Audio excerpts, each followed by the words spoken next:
Oi, boa tarde a todos. Dia 4 de abril, aniversário do assassinato do Martin Luther King, uma figura universal que simboliza muita coisa positiva, começando pela cultura da paz, da convivência pacífica, da tolerância e da consciência cívica.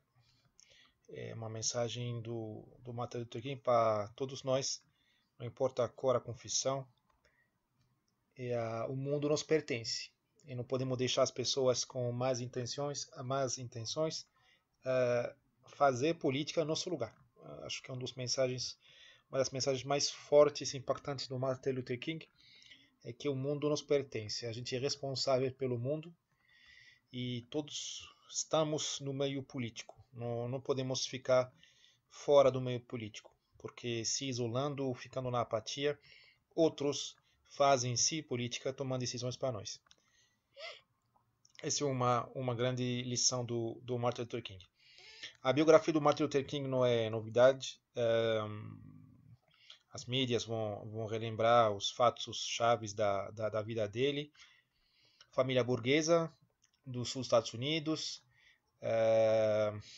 Estudou teologia, virou pastor da Igreja Batista muito cedo, aos 25 anos. Chegou preparado intelectualmente na maneira séria e pegou primeiro, acho que foi a primeira afetação foi em Montgomery, no sul profundo. O timing foi muito importante. Essa coisa é também importante de ver que as pessoas às vezes não querem se envolver, mas as circunstâncias fazem aparecer os grandes homens. Acho que o Martin Luther King não nasceu falando sou o grande homem, não vou ser um grande homem, não vou mudar o mundo, não vou entrar na história. Mas as circunstâncias, a indignação que isso pode criar, às vezes leva a tomar atitudes e entrar na história.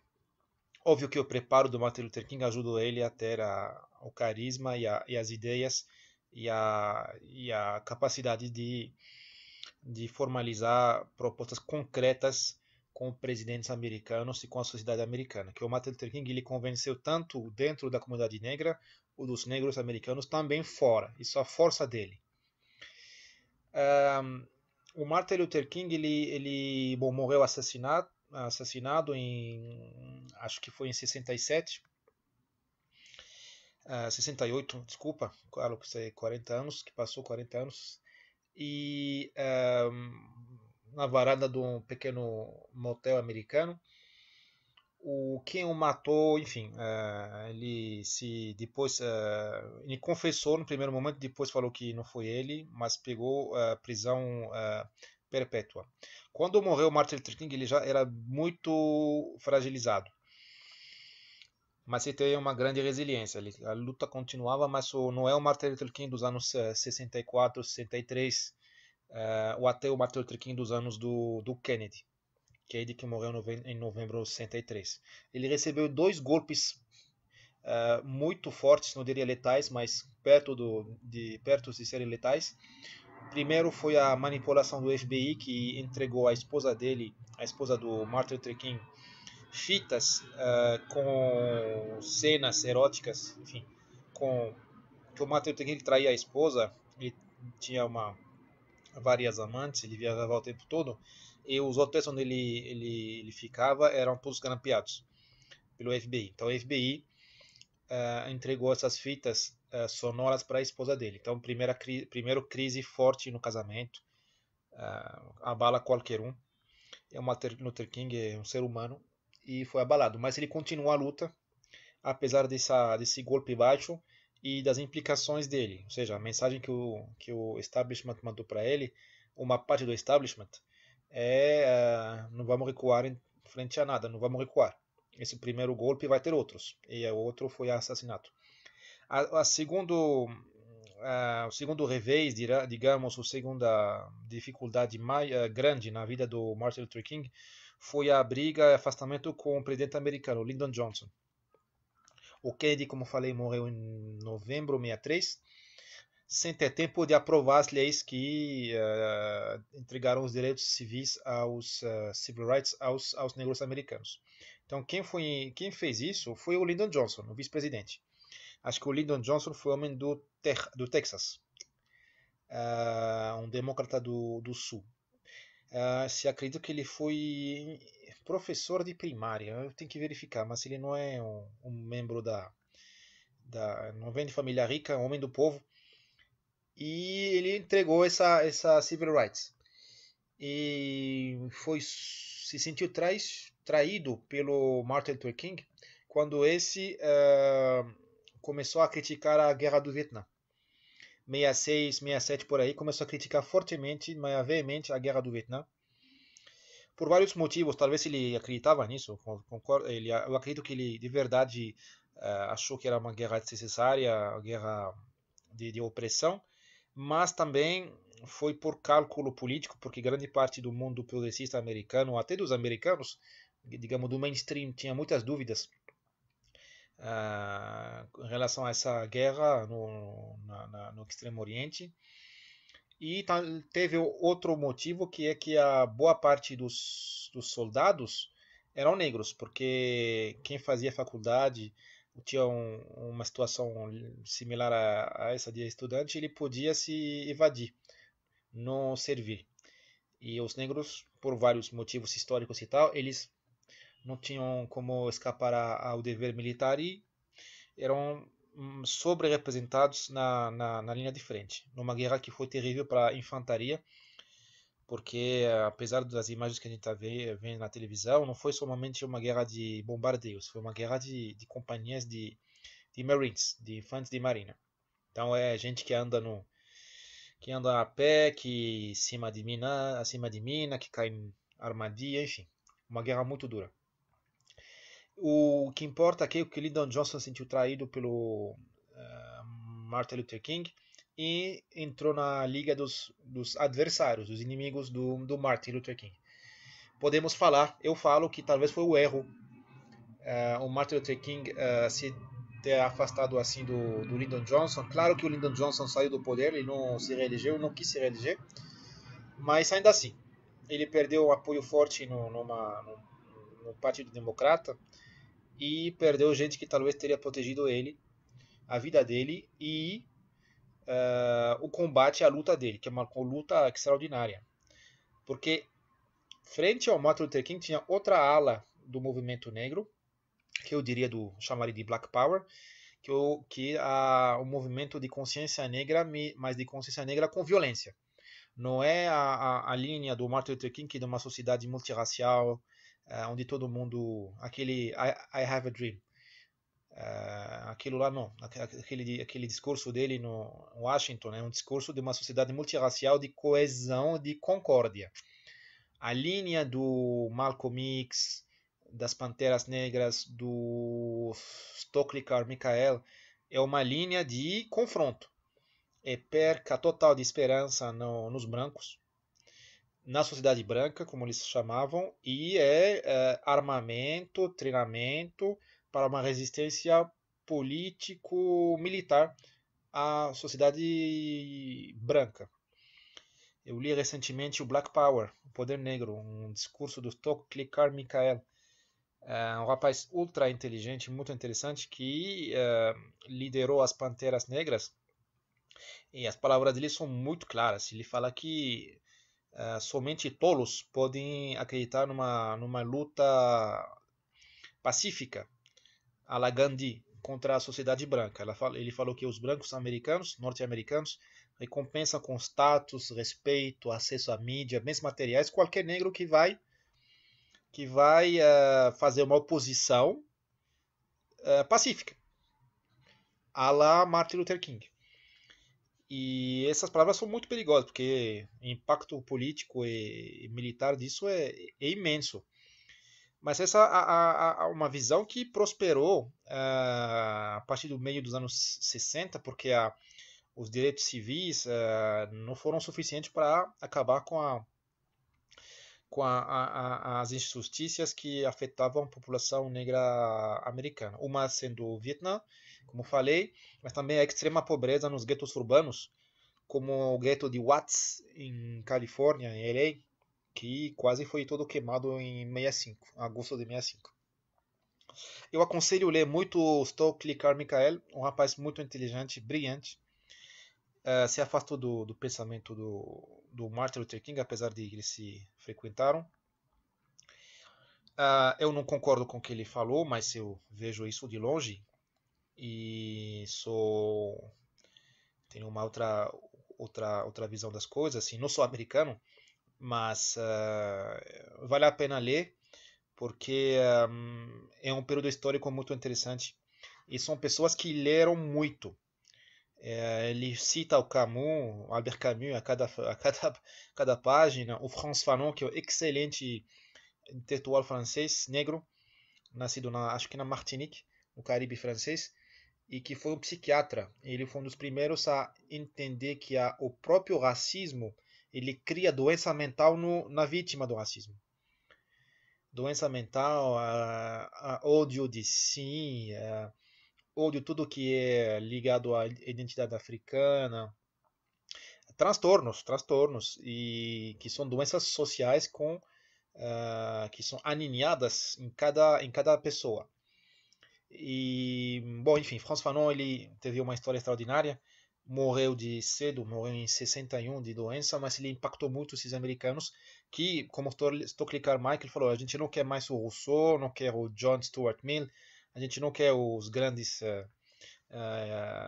apóstolos, digamos, da liberdade e da democracia, a gente vai com Che Guevara, Frantz Fanon, Mao, enfim, tem um radicalismo aí, eu acho ele muito romântico, porque eu imagino os sentimentos desses rapazes, eu imagino de onde o ponto de partida deles, que era a América segregacionista dos anos 60, eu imagino isso. Porém, eu não gostaria de viver naquela América lá, nem de tê-los como inimigos nem adversários, porque eles são radicais e a violência, enfim, é, acho que não é o caminho certo. Mas não podemos desperdiçar falar que tudo é paz e amor. Tem a situação é complexa. Malcolm X também, bom, ele morreu cedo, ele morreu em 65, por outros ativistas negros, morreu em Nova York, morreu com 39 anos. Também o Malcolm X era em outra galáxia, digamos, do que o Malcolm X, ou do que o Martin Luther King. O Malcolm X ele entrou na Nation of Islam. Ele falou: eu vou rejeitar tudo até Jesus e a religião dos brancos. Vou na religião islâmica. Só que ele não foi no islamismo, ele foi numa seita. Numa seita criada nos Estados Unidos, nos anos 30, em prisão, num penitenciário, que se autodenomina Nation of Islam, só que ela não tem nada islâmico. Essa seita acha que os homens negros foram os primeiros homens criados faz 40 mil anos, enfim, é uma coisa bem exótica que não tem nada a ver com o islamismo, né? Os muçulmanos têm a rixa entre sunita e xiita, mas a distância entre a xiita e sunita é de 1 centímetro, porque a distância entre esses dois e a Nation of Islam é de 10 mil anos-luz, não tem nada a ver. Porém, o Malcolm X foi recebido na Meca em 64 ou 65 pelo rei da Arábia Saudita como muçulmano. Enfim, uma história muito engraçada. E também o Malcolm X é homem de muita leitura. Esses movimentos, no início dos anos 70, teve uma desintegração. O Black Panthers, que ligado ao Black Power, ao poder negro, ele foi combatido pelo FBI. E a situação que a gente conhece hoje em dia com outros movimentos, como o Black Lives Matter, enfim, não vou entrar em detalhes, porque não conheço muito bem o assunto, eu não vou falar com autoridade. E não quero dar minha opinião, que minha opinião interessa a mim. Ela poderia interessar a vocês se eu tivesse como sustentar de maneira documentada. Só que eu não quero entrar nesse assunto porque, primeiro, ele é muito polêmico, segundo, eu não moro nos Estados Unidos, eu não tenho os dados todos. É muito fácil dar a minha opinião e jogar na cara do bons sentimentos, paz e amor para todo mundo, mas eu prefiro ficar numa atitude um pouco mais prudente e continuar lendo. Meus sentimentos é que essa geração de líderes foi única, foi extraordinária, concordamos ou não com eles falaram, extraordinária. Desapareceram. Entrou, não tem mais essa sensibilidade socialista ou até islâmica, ou enfim, altermundialista, ou terceiro-mundista nos movimentos negros americanos. Eles todos agora são liberais, aceitaram a globalização, como grande parte dos movimentos, digamos, de esquerda ou progressistas. Eles internalizaram, aceitaram a globalização, não querem mais brigar com o capitalismo. E vejo como um grande desperdício toda essa energia. Hoje em dia a gente vê que tem o movimento hip hop, que foi uma esperança, mas vendo alguns videoclipes eu tenho muitas dúvidas quanto ao potencial desse movimento, o que ele virou. Eu não acho que ele é um movimento positivo. Na parte comercial dele, toda essa sexualização, toda essa figura do traficante, do malandro, acho que a sociedade precisa de símbolos, a gente precisa de histórias, de mitos. E o videoclipe é uma história curta. E o símbolo, o mito que ele transmite não é positivo, ele é muito perverso. Alguns podem me chamar de conservador, qualquer coisa não importa. O que importa é que a mensagem passada para a imagem do negro, da mulher negra, do jovem negro, é muito negativa nesses videoclipes. Eu acho que o Malcolm X e Martin Luther King não estariam muito felizes com assistindo essas coisas. Tem um problema das drogas que apareceram nos anos 70, a heroína primeiro, nos mesmos guetos que 5 anos antes estavam fervendo com atividade política ou até distúrbios graves, nos mesmos guetos apareceu a droga, a heroína, depois o crack, que acabou com uma geração.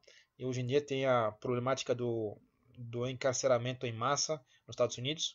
Acho que é o primeiro país do mundo para o número de presos, e boa parte negro e latino também. Tá? Essa também é outra problemática. Então a situação não é assim, é complexa. Eu acho que ela é desafiadora. Teve o Obama, mas eu nunca ouvi o Obama falar dessas figuras aí. Eu nunca ouvi. Não é que ele não falou, mas eu nunca tive a oportunidade de verificar a fundo qual foi o pensamento dele em relação ao Malcolm X, a tema da violência, essas coisas. Ele vem de Chicago, uma cidade com tradição afro-americana, ultra violenta, uma das mais violentas dos Estados Unidos até o dia de hoje. Foi senador lá, mas tem um sentimento que Obama ele trilhou outro caminho e com outros valores. Ah, ainda assim, o caso do Obama é um caso extraordinário e muito positivo. Aqui no Brasil, a gente é um país da miscigenação. Somos um país também de mulatos, como a Venezuela, aliás. Somos país do Gilberto Freire, do Caio Prado Júnior, do Darcy Ribeiro, Sérgio Buarque da Holanda, onde grandes intelectuais que demonstraram as origens do povo brasileiro, as diferenças e influências. Essa miscigenação chegou até se falar de democracia racial nos anos 60, 50, 60, 70. Bom, a demografia não mente, o DNA não mente. Tem uma enorme imaginação do Brasil. Não é o caso dos Estados Unidos, nem da África do Sul, nem dos países anglo-saxônicos. Porém, tenho a impressão que estamos nos alinhando no modelo americano, de duas comunidades, brancos e pardos. Pelo menos no discurso mediático, alguns artistas, até talvez no meio acadêmico, estamos nos alinhando nas teses americanas de uma separação de duas comunidades que têm consciência de si. Eu acho que talvez isso válido nos Estados Unidos. Digo talvez porque eu não conheço bem os Estados Unidos. Mas no Brasil isso para mim não é válido. Tem problemas especificamente dos negros brasileiros? Sim, mas são diferentes do problema dos mulatos brasileiros ou dos brancos brasileiros. Porque o que me incomoda talvez mais é esse negócio de branco e pardo. Aqui tem japonês, tem árabe, tem judeu da Europa Oriental, tem miscigenação com os índios que é extraordinária e intensa em alguns lugares do país. Enfim, não dá para ver nessas categorias preto e branco. A situação é bem mais complexa. Isso não impede pensar o racismo, mas acho que é preguiça e talvez complexo de vira-lata de importar no Brasil os filtros da academia americana, das universidades americanas, do Racial Studies, como chama, não é Gender Studies, é estudos negros, essas coisas lá. Não. Eu acho que o Brasil é diferente. pena que nos anos 50, 60, 70 teve extraordinários intelectuais, aliás, a esquerda, a maioria das vezes, que entenderam essa especificidade brasileira e pena que eles sumiram e que agora a gente, mal ou bem, apenas consegue dar uma interpretação nas categorias norte-americanas. A gente não é Estados Unidos. Infelizmente, a gente não é Estados Unidos. Isso não impede que a gente se inspire das soluções feitas fora, mas é pena que o Brasil tem uma mensagem universalista por transmitir. Ele não pode jogar no lixo a tradição que ele tem e se alinhar nas categorias, no pensamento norte-americano. Pelo amor de Deus, eu não sou norte-americano, eu sou a favor dos Estados Unidos. Do aporte que eles fizeram em várias áreas no mundo, especificamente na área econômica. Sou liberal econômico, mas a gente não pode, o Brasil tem uma mensagem universal e que o mundo está prestes a receber. E não pode, o Brasil não pode se atirar uma bala especificamente no lugar onde ele pode dar algo ao mundo. A gente não tem nada para falar na economia, talvez com a Embraer ou com o agronegócio temos algo para falar, mas o mundo não espera uma fala nossa na área econômica, nem financeira, nem diplomática.